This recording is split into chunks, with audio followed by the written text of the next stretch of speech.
O Supremo Tribunal Federal voltará a debater novamente o alcance do foro privilegiado. Quem tem mais informações é a Janaína Camelo, que chega ao vivo conosco aqui. Conta aí, Janaína. Bem-vinda.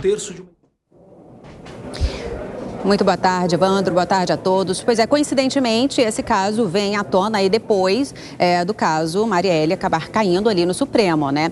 Mas é porque hoje o STF divulgou aí a pauta da próxima sessão do plenário na sessão virtual, que acontece a partir de sexta-feira, que vem agora, dia 29, vai até o dia 8 de abril. E aí, entre os itens da pauta, está um habeas corpus do senador Zequinha Marinho, que é do Podemos do Pará. O senador, ele é réu em uma ação da Justiça Federal aqui do Distrito Federal pelo crime de concussão, que é um crime praticado aí contra a administração. Ele foi acusado de ter exigido aí dos funcionários do seu gabinete, isso entre 2007 e 2014, quando ele exercia o cargo de deputado federal, uma parte dos salários desses servidores para que fosse distribuídos para o partido que o senador fazia parte na época, quando era deputado, que era o Partido Social Cristão, o PSC. E esse habeas corpus, ele foi protocolado do STF em setembro do ano passado, foi distribuído para o ministro Gilmar Mendes.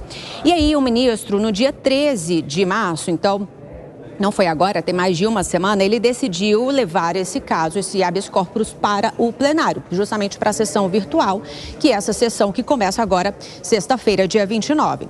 E aí, desse pedido, os advogados do senador pedem que o caso deixe a primeira instância e seja analisado aí pelo STF, por conta do senador ter ocupado os cargos de deputado federal entre 2007 e 2015. Na sequência, ele foi eleito vice-governador do Pará e, na sequência, também ele foi eleito senador da República. Então, os advogados argumentam que ele desempenhou sem interrupção cargos com foro privilegiado e que os fatos aí da denúncia foram praticados no exercício do cargo público e em razão dele, que foram as regras que foram definidas pelo STF quando julgou aí as restrições do foro privilegiado no julgamento de 2018, né? Então, no seu despacho, o ministro Gilmar Mendes, ele escreve o seguinte, ele diz que essa discussão no plenário é relevante e, se acolhida, tem aptidão para alterar, em parte, o alcance do foro privilegiado. Ele diz também que essa discussão poderá estabilizar a interpretação da Constituição sobre a matéria.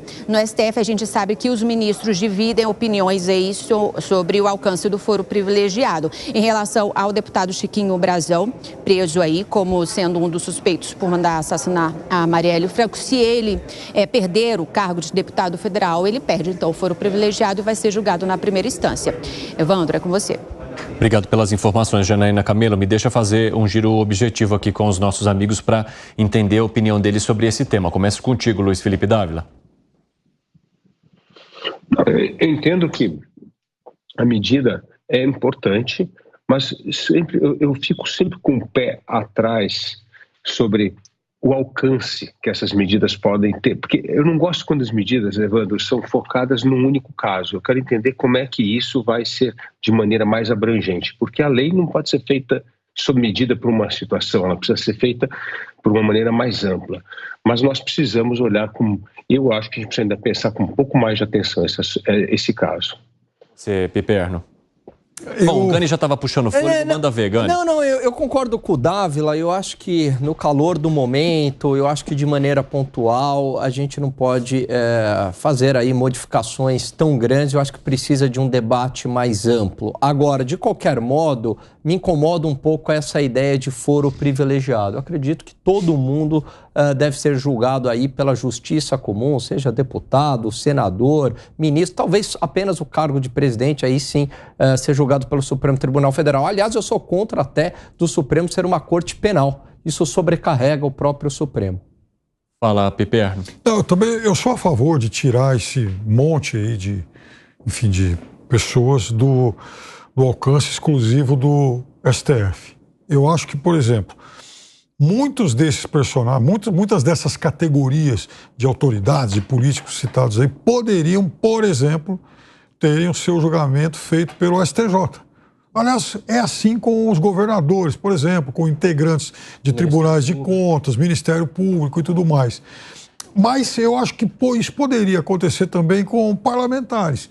Eu acho que eles não podem, de fato, ter eu nem chamaria de privilégio, mas essa exclusividade, porque muitas vezes isso também acaba nem sendo um privilégio, uma vez que se ele perde ele não tem a quem recorrer, né? Exatamente.